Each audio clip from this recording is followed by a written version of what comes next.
그 내반슬에 대한 기초 이론이나 이런 것들은 좀 생략할 거고, 실제로 중요한 기능 해부학이나 중재 방법들, 이런 것들만 조금 말씀드리려고 해요.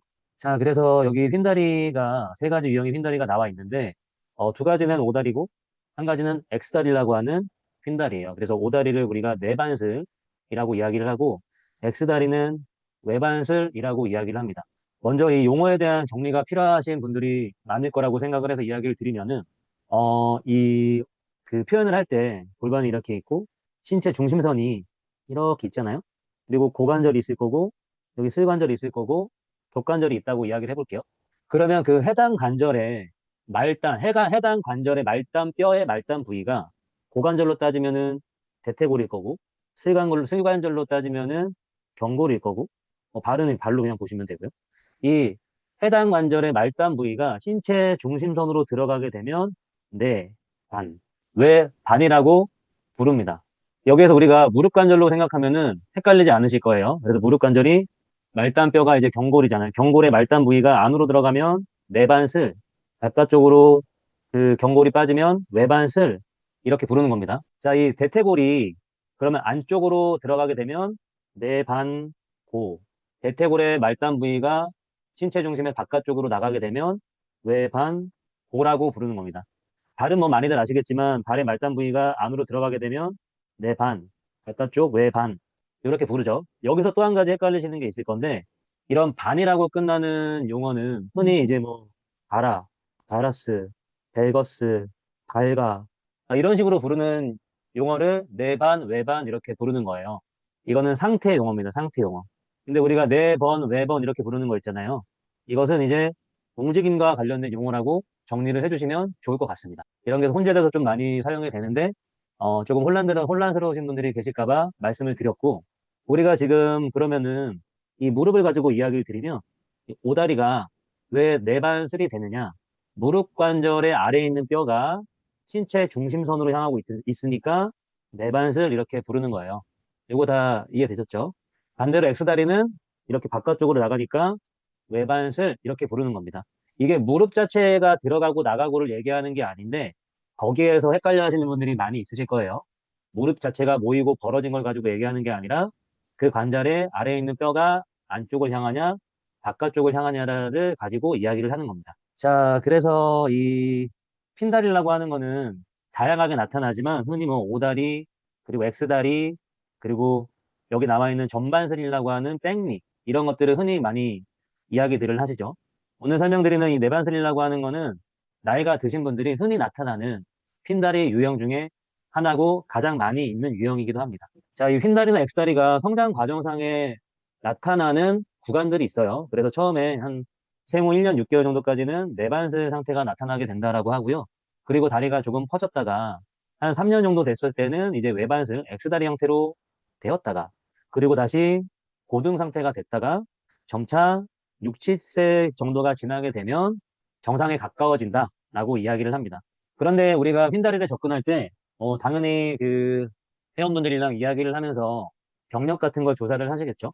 근데 회원이 어렸을 때 분명 특징적인 부분이 될 만한 질환을 겪었다라고 한다면은 그런 부분이 성장에 영향을 미쳤을 거다라고 한다면 그걸로 인해 휜다리가 생겼을 거고 그러면은 그런 것들은 우리가 기능적인 접근으로 개선을 할 수가 없는 겁니다. 처음부터 그러한 부분이 휜다리 형태나 인터뷰를 할 때 어느 정도 드러나게 되겠죠. 그래서 휜다리가 있는 사람들은 모두 다 도움을 줄 수 있는 게 아니고 특히나 어릴 적부터 다리가 많이 휘었다, 특정 질환을 알았다라고 한다면은 그것 때문에 휜다리가 일찌감치 진행이 되었을 거고요. 그런 것들은 저희가 어떻게 해줄 수가 없는 그런 그 안타깝지만 그런 문제고 앞으로 어떤 퇴행성 질환이나 휘어지는 문제에 대한 것들을 근력으로 관리할 수 있게끔 도와줄 수밖에 없죠. 자, 휜다리가 없던 사람도 후천적으로 생길 수가 있는데 이런 생활 습관이 좋지 않거나 보행기 요즘은 좀 많이 아실 텐데 보행기를 너무 일찌감치 태우면 절대 안 돼요.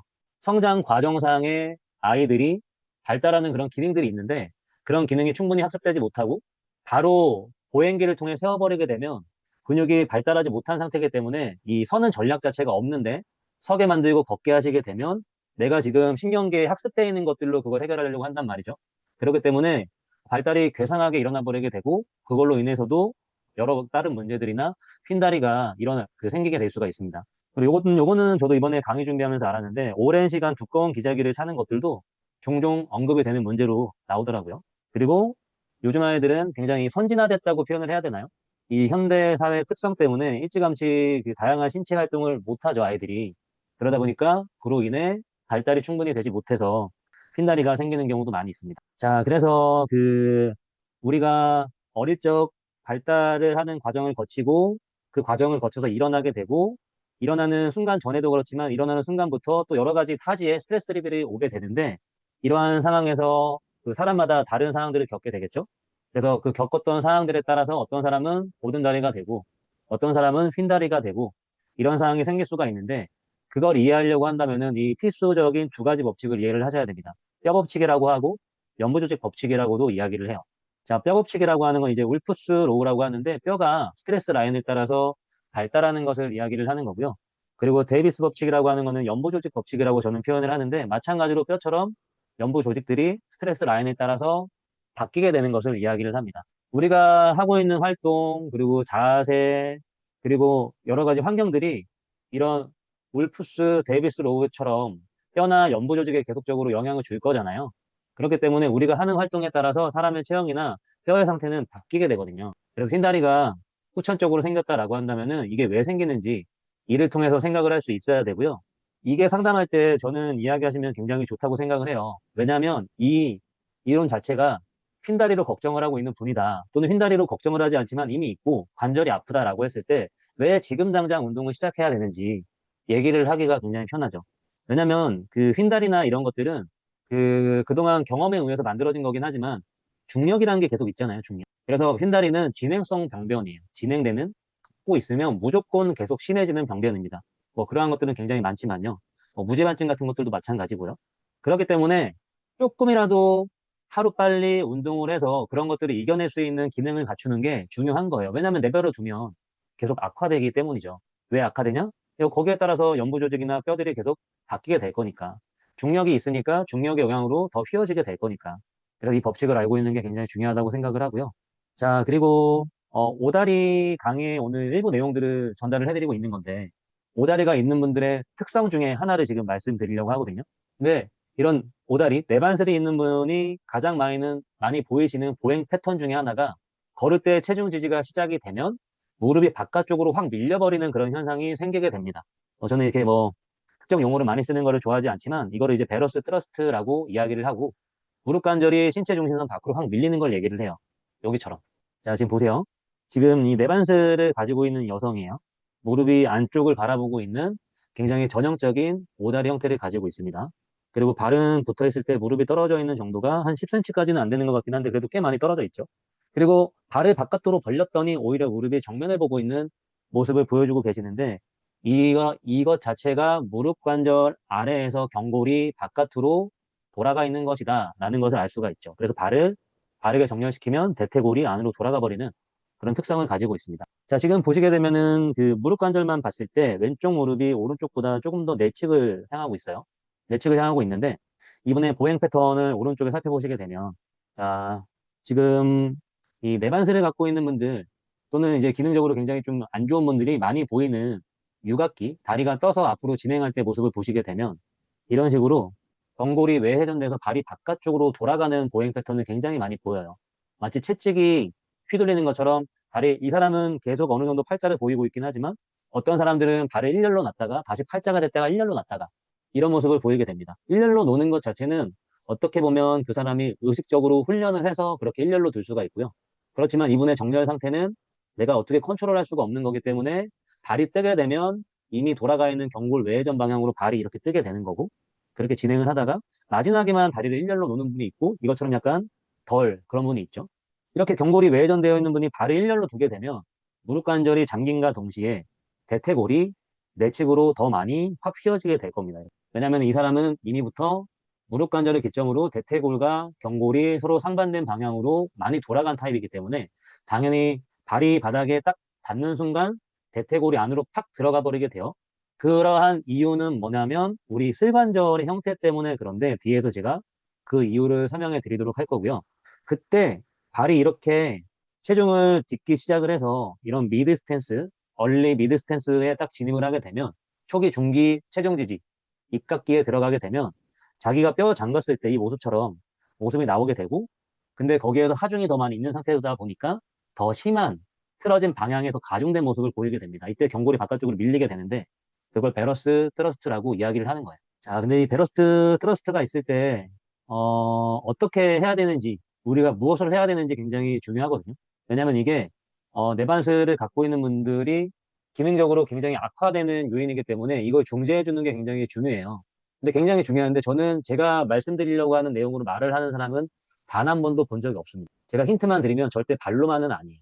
발이 무너져서 그런 거예요. 뭐 그걸로는 절대 저 힘을 중재할 수가 없습니다. 그거는 제가 정규 강의 때는 말씀을 드리지만 일단은 저거는 약간 뒤에서 나오는 힌트를 좀 살펴봐 주시면 좋을 것 같고, 자, 우리가 여기서 알아야 되는 건 뭐냐면은 무릎 관절의 특성에 대해서 알아야 돼요. 무릎 관절은 펴지고 접힐 때 특히나 신전의 마지막 구간에서 회전을 하면서 잠기고 무릎이 풀어지는 특성을 가지고 있습니다. 그 이유는 뭐냐면은 지금 여기가 내측이고 여기가 외측이거든요.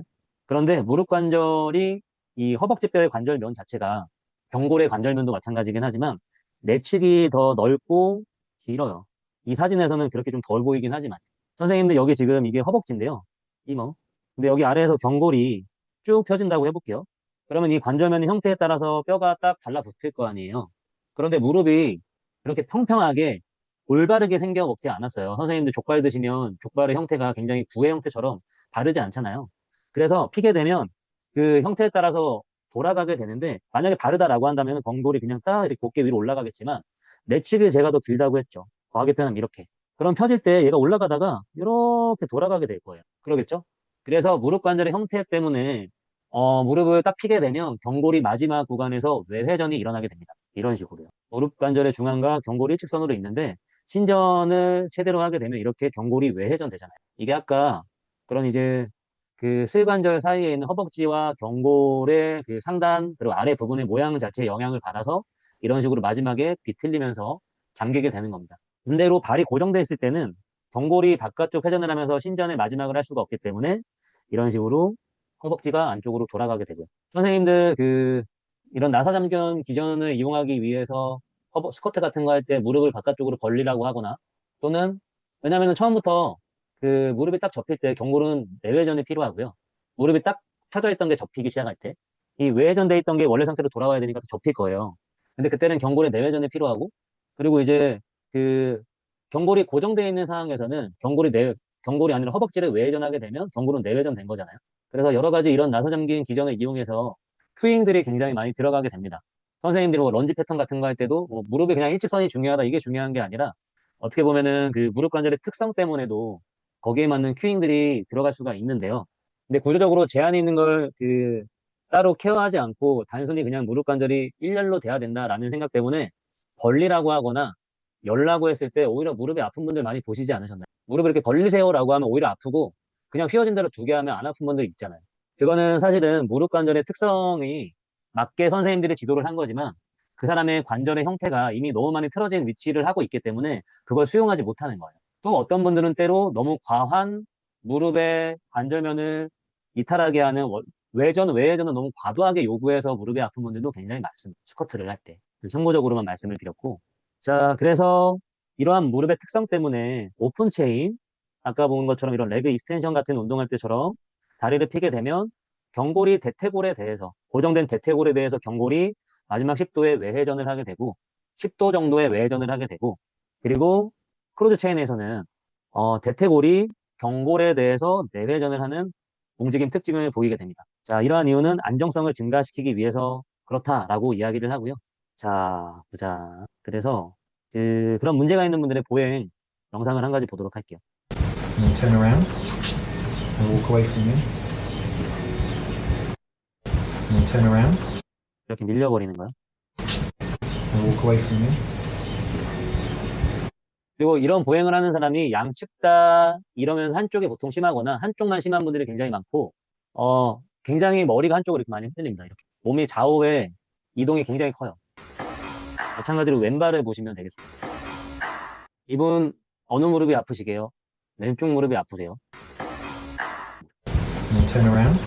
자, 그래서 이제 여기에 그 내용을 제가 넣지 못했는데, 무릎이 이렇게 서로 상반되는 방향으로 그 경골과 대퇴골이 상반되는 방향으로 이동되면서 관절이 잠긴다고 했죠. 그런데 백리 근데 이제 백리에 대한 걸 좀 말씀을 드리고 싶은데 이 내반슬이 있는 분들이 다양한 패턴이 일단 있어요. 간단하게 말씀드리면 절대적으로 전방영사만 오다리가 되지 않아요. 안타깝게도 후방영사도 오다리가 될 수 있고요. 선생님들이 내외전 패턴이 되면 내전된다고 생각하는 경우가 많은데 오다리는 내외전되면서 벌어져 있죠. 외회전되면서 벌어진 경우가 있고요. 내외전되면서 X다리는 어떻게 돼 있어요? 모아져 있죠. 다 외회전되면서 모아지는 것도 아닙니다. 그래서 회전의 방향과 생각하는 것들이 기존에 생각하시는 것들과 다른 경우가 굉장히 많아서 사실은 케이스 바이 케이스로 보시는 게 맞아요. 패턴이 내외전되면서 벌어지고 경골도 내외전됐다고 표현하는 분이 있고 외회전됐다고 표현하는 분이 있는데 전체적으로 하지는 내외전되는 패턴으로 발까지 돌아가긴 하지만 스코리온 메커니즘 때문에 경골은 외회전으로 되는 거예요. 펴져 있을 때. 그래서 내반슬을 갖고 있는 분들이 경골이 외회전되어 있는 경우가 많다 아까 보신 것처럼. 그러면서 백리를 갖고 있는 경우가 굉장히 많은데 백리가 우선 휜다리를 굉장히 악화시키는 요인이거든요. 악화시키는 요인인데 제가 이걸로 조금 설명을 드릴게요. 백리가 있으면 우선 무릎 관절이 과신전된 거죠. 과신전됐다라고 하는 거는 무릎 관절이 펴져 있는 게 더 펴져 있다는 얘기고 펴지게 되면 이런 CKC 사항에서 경골을 기준으로 대퇴골은 더 내외전 될 거예요. 그렇죠? 경골을 기준으로 더 내외전 되겠죠? 그러면 제가 이 상황에서 한번 생각을 하게 해드려 볼게요. 그럼 우리가 내반슬에 있는 사람들이 그 대퇴골은 이 케이스에서 내외전되고 경골은 외회전되어 있는 상태잖아요. 그러면은 무릎 관절에서 더 펴져 있는 것과 다름없는 상태예요. 일반적으로 우리가 대퇴골이 있고 경골이 있으면 펴져 있을 때 CKC 상태면 대퇴골이 살짝 내외전되고 무릎 관절이 잠긴다라고 말씀을 드렸죠. 요거로 설명드릴게요. 이렇게. 그런데 이런 것들이 더 심한 어떤 구조적인 문제 때문이든 기능적인 문제 때문이든 더 심한 분들이 있는데 방금 말씀드렸던 요 케이스로 설명을 드리면 상대적으로 경골과 대퇴골이 비틀어짐이 심한 상태잖아요. 대퇴골은 내외전이 더 많이 되어 있고 경골은 외회전 되어 있고 그러면 이렇게 펴져 있을 때 이 정도가 훨씬 심할 거예요. 그런 사람들은. 그러면 무릎 관절이 더 꽉 잠겨 있는 거고 그러면 그런 사람들이 당연히 백리가 더 많은 거예요. 백리도 마찬가지로 백리가 있다는 것 자체가 대퇴골 내외전과 경골 외회전이 심한 상태라는 얘기고요. 그래서 이 백리가 기능적으로 굉장히 안 좋은 상태를 보여주는 거기 때문에 휜다리가 있는 분들이 많이 보여주는 패턴이기도 하고 우리가 휜다리가 있을 때 백리를 해결해 주는 게 굉장히 중요해요. 그리고 백리가 있는 분들 대퇴골 내외전, 경골 외회전의 정도가 엄청 심한 분들이 발을 이렇게 앞으로 딱 둔다고 해보세요. 그러면은 발이 바닥에 닿고 무릎을 펴지는 순간 대퇴골 내외전이 팍 일어나겠네요. 대퇴골 내외전이 일어날 수밖에 없잖아요. 그 사람은 관절의 특성이 그쪽으로밖에 움직인 경험이 없고 완전히 고정되어 있을 수도 있고요. 그러면 거기에 따라서도 고관절, 골반 기능 못 하겠네요. 그러면 힙이 외측으로 빠지는 트렌델렌버그 사인도 더 많이 일어날 거예요. 또 어떤 사람들은 그걸 없애려고 보상성 트렌델렌버그 사인으로 머리를 그냥 동측 다리를 올려버리는 그런 모습을 보이기도 하고요. 그런데 이런 사람들이 이 베러스 트러스트가 많이 나오기 때문에 조정을 해줘야 된다고 했잖아요. 근데 그걸 심하게 만드는 요인 중에 하나가 백리이기 때문에 백리를 꼭 해결을 해야 된다는 말씀을 드리는 거고요. 백리에 대한 케이스들 몇 가지만 보여드릴게요.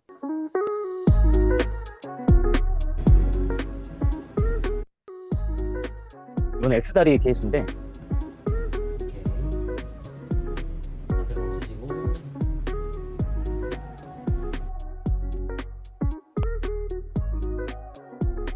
특이사항이 직업적으로 5년 동안 머리를 계속 한쪽으로만 돌린대요.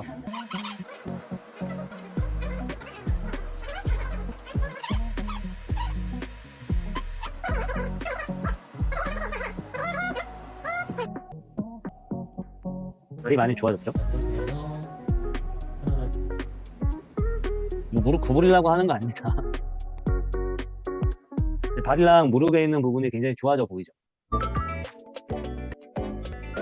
이거는 굉장히 좀 슬림하신 분인데 일단 휜다리가 굉장히 좀 심하세요.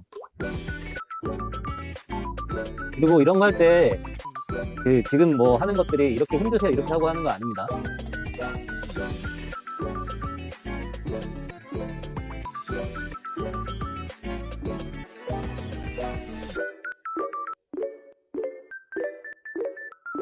백리랑 오다리 그런 케이스였고 이렇게 교정이 좀 빠르게 되는 케이스들은 구조적인 문제가 많이 일단 없으신 분들만 그런 거예요. 구조적인 문제가 있는데 어떻게 운동으로 그걸 좋아지게 할 수는 없죠. 근데 우리가 운동을 지도할 때 그런 것들을 처음에 명확하게 선별을 해서 이런 부분은 좋아질 수 있는 부분이 있습니다. 근데 이러한 부분은 조금 어려움이 있는데 일단은 반응을 봐야 될 것 같고 그것보다 중요한 건 이러한 문제는 진행되는 문제인데 더 중요한 건 이러한 문제가 관절염 유발 가능성이 너무나 높다라는 거. 그거 꼭 말씀을 드려야 되고 이게 무조건적인 통증을 유발하거나 관절 퇴행을 만들기 때문에 그게 더 중요한 거다라고 이야기를 하는 거죠. 그리고 운동을 끌고 가는 게 중요하겠죠. 이분은 전형적인 스웨이백 자세의 백니. 백니가 스웨이백일 때 거의 있죠. 엄청나게 좋아졌죠. 이분도 스웨이백, 이분도 스웨이백이네요. 이거 보니 제가 옛날에 이거 보여주려고 한 거 아닌데. 자, 영상 끝까지 안 봤네요. 자, 이 스웨이백 그 포스처에 대한 거 설명드리고 마무리를 하려고 하는데 우선 흰다리가 있는 분들이 이 스웨이백 자세를 갖고 있는 경우가 굉장히 많아요. 자, 스웨이백 자세는 뭐냐면은 이 중심선에서 골반이 이렇게 앞으로 나가 있고 등은 굽어 있고 힙은 처져 있고 백니가 있고 다리는 플랜터 플렉션 상태로 고정돼 있고 경골이 이렇게 이런 식으로 되어 있는 포스처가 이제 스웨이백 자세라고 이야기를 하죠. 여담이지만 이 호흡 트레이닝을 하면은 무조건 복식 호흡만 해야 된다고 생각하는 분들이 많은데 이 스웨이백 자세를 갖고 있는 많은 분들이 복식 호흡을 잘하고 오히려 정상적인 흉식 호흡을 못 하시는 분들이 훨씬 많답니다. 흉식 호흡을 꼭 만들어 주셔야 구분 등이 해결이 돼요. 자, 어찌됐건 이러한 문제가 있는 분들이 이제 휜다리를 많이 보이게 되는데요. 자, 이러한 분들은 골반은 이제 그 후방 경사에 골반은 전방으로 밀려 있고 백리를 갖고 있고 뭐 이런 특성이 있기 때문에 지금 휜다리를 해결할 때 백리를 해결하는 게 중요하다고 말씀드렸고 결과적으로 백리를 많이 갖고 있는 스웨이백 자세 그러한 분들의 문제를 해결해 주는 것도 굉장히 중요하겠습니다. 앞에서 보여드린 분들도 스웨이백이 많이 있었죠. 자, 그래서 이제 스웨이백 자세에 대한 그 교정의 중요한 근육 중에 하나가 근데 사실은 이건 굉장히 단편적인 것만 설명을 드리는 거긴 해요. 그런데 많이 언급하시는 겉에 천층 근육들보다 중요한 게 이 체간의 흉곽과 복강의 압력을 회복하는 데 중요한 골반 기저근이에요. 골반 기저근. 근데 많은 경우가 골반 기저근에 문제가 있습니다. 그래서 스웨이백 자세가 뭐 복근을 단순히 트레이닝한다 뭐 이런 게 중요한 게 아니라 골반 기저근에 대한 티칭이 정교하게 들어가게 되면 즉각적으로 스웨이백 포스처가 나아지는 모습을 많이 보이거든요. 그런데 거기에 대한 이제 그 방법들이 대중적으로는 많이 알려져 있지는 않죠. 자, 그래서 골반 기저근을 쓸 때 뭐 예를 들면 이 배꼽을 당기고 그 항문을 뭐 앞쪽으로 끌어올리고 뭐 이런 식으로만 나와 있지 여기에 대한 디테일이 사실 현장에 없는 거는 저는 그렇게 생각을 하고 있기는 하고요. 자, 그래서 일단 스웨이백 자세를 교정할 때 골반 기저근을 정상화시키면 많은 도움이 됩니다. 사실 골반 기저근이 정상화된다라고 하는 것은 그 호흡이 정상화되는 게 꼭 포함이 되고요. 근데 이제 골반 기저근을 정상화시킬 때 무조건 호흡 트레이닝을 하면 도움이 된다. 절대적으로 그렇지 않아요. 호흡 트레이닝을 바로 해보시면 그분의 상태에 따라서 거의 대부분 과활성화되어 있는 문제들이 존재를 하고 그런 부분에 대한 케어 없이 바로 호흡 트레이닝을 하게 되면 호흡 트레이닝이 아예 안 되는 경우도 거의 태반입니다. 마찬가지로 골반 기저근도 호흡에서 가능한다고 하지만 잘 쓰이지가 않아요. 자, 그래서 우리가 간단하게 확인해 볼 수 있는 것 중에 하나가 그 근육의 상태를 확인을 하고 있는 건데 골반 기저근이 스웨이백 자세가 되면 무조건 뭐 이제 엉덩이가 앞으로 가고 훅을 대고 전방으로 밀렸다라고 해서 무조건 짧아졌다라고 생각하시는 분들이 있는데 선생님들 라운드 숄더가 있는 분들 중에서 대흉근 길이 검사 해보셨나요? 길이가 정상이신 분들도 많아요. 그런데 라운드 숄더니까 대흉근 스트레칭 이런 식으로 접근하면 안 되고요. 스웨이백이니까 골반 기저근 스트레칭 뭐 이런 식으로 생각하면 안 된다라는 얘기. 평가를 해볼 수가 있고 평가를 하는 방법 중에 하나가 골반 기저근이 타이트하신 분들은 힙힌지 같은 걸 했을 때 자골의 움직임이 굉장히 결여되어 있고 벌어지지가 않아요. 비대칭적이고. 그리고 그런 모습은 사실은 선생님들이 자골을 판단하기 어려우시면 힌지 패턴을 할 때 그냥 골반이 틀어진다. 그럼 골반 기저근도 일단은 의심을 해보셔야 돼요. 그리고 그런 걸 근력 평가를 직접적으로 할 수는 없지만 고관절 조작을 통해서도 골반절 근력의 상태를 유추할 수가 있고요. 그리고 나서 내가 어떤 걸 위주로 할지 판단을 하고 회원께 그걸 자주 하게 숙제로 주고 그렇게 점점 이제 나아가게 하는 게 중요하다라고 하는 거죠. 자, 그래서 스웨이백 자세를 이런 식으로 교정할 때